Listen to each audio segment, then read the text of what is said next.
So it may have been restricted for use, but it's being used in America or Australia and Canada. And so we realized that for us also to be able to withdraw this products from our market. Many of the pesticides being used are very broad. They're not specific to just one insect. So they end up killing both the pest as well as beneficial insects. I know they are not good. They are very destructive. And if it cannot be controlled, in the next 10 years, things will be very bad. Nilikuwa nikikula chakula tumbo inafura, yeah? Na ilikuwa na vomiting all the time. After cervical, breast, the next is colon. I would say number 3.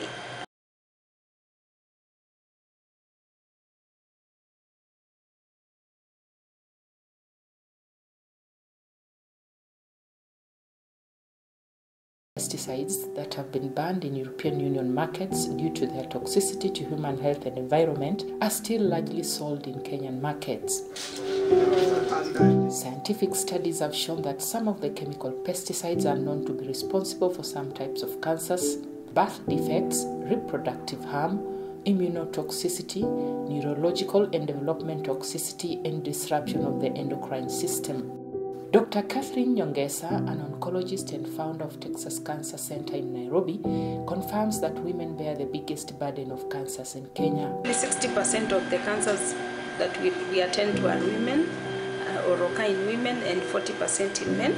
And when you look at the women, the biggest burden is cervical cancer and breast cancer, and in men, prostate cancer and esophageal cancer. Dr. Nyongesa confirms that there is a rise in colorectal cancer which can be linked to diet intake.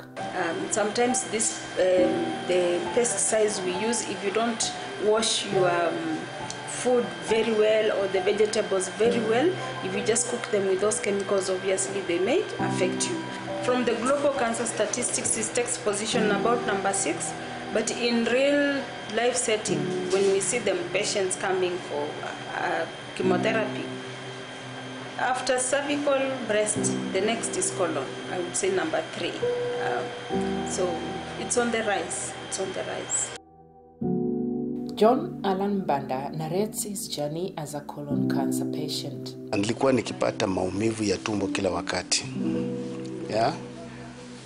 Na ndio niende sasa hospitali wachunguze ni kitu gani. Nilikuwa nikikula chakula tumbo inafura, yeah? Na ilikuwa na vomiting all the time.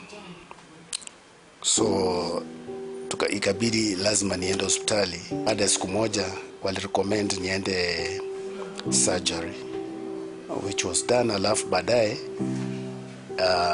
ikaonekana kumbe kulikuwa na tumor katika tumbo, yani katika ile colon. Walikata mahali, wale waliona, familia yangu ilionyeshwa, ikawa ni kitu kama block ambayo ilikuwa kwenye na ilibidi wakate mpaka part of that, alafu samples zikapelekwa kule India. Ndio iliporudi ikaonekana nimepatikana niko na hizo viini za cancer. Dr. Nyongesa further says that there are several risk factors associated with cancer infections. The biggest cancer burden, like in our country, if we look at cervical cancer, is caused by human papillomavirus, which is an infection, preventable. If we go to breast cancer, we don't have much research, but some of the risk factors include just being a woman, growing older, so our women are living long, so the chance of getting breast cancer is higher.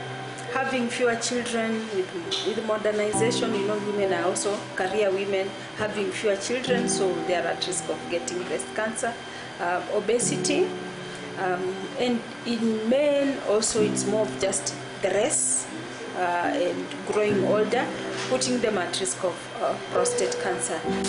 On cancer research in Kenya, Dr. Nyongesa says Kenya is still behind, but moving towards right direction. With the advent of universities now training oncologists, and for you to qualify as an oncologist, you need to do research. Despite some of these concerns around health, giant chemical companies are still exporting the chemical pesticides to Kenyan markets.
Pia ni kikubwa. Dawa za Kenya ndio zinaweza fanya kazi pia, lakini wanaweka kwa viwango vidogo. Unaangalia kama chupa ya mils, ukitaka kupiga eka moja, unapata kama uwezo wangu mimi kama kijana sina uwezo wa kununua dawa kubwa. Inabidi ninunue kadogo kutokana na vile kanauzwa ghali. Lakini nikivuka pale Tanzania nitapata lita moja kwa shilingi 1000 ya kuua mdudu kama wa mahindi. Lakini nikienda pale nitabidi ninunue kama 5000 ndio nipate lita moja ya kuua mdudu kama huyo. Kwa hiyo unapata, na hizo ndio changamoto tunazopata. Most of the pesticides they are using contain the molecules that are deemed dangerous.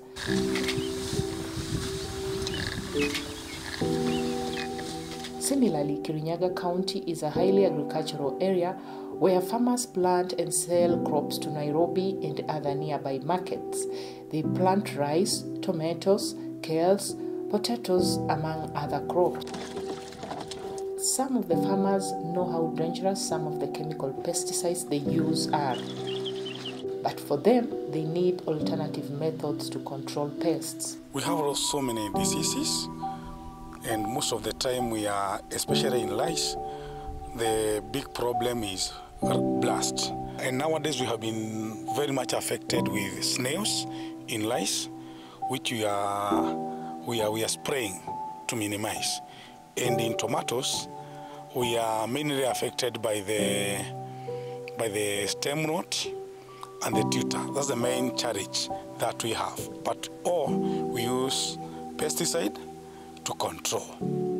The molecule that we normally use to control is mancozeb and metalaxyl for the barid. And for the tutor, we normally use abamectin benzoate and idoxocap. That's the common molecule that we normally use. As a farmer, I'm very much aware of the challenge that the common man is facing, because we must use that molecule. I know they are not good, they are very destructive, and if it cannot be controlled, in the next 10 years, things will be very bad. Things will be very bad.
agrochemical pesticides.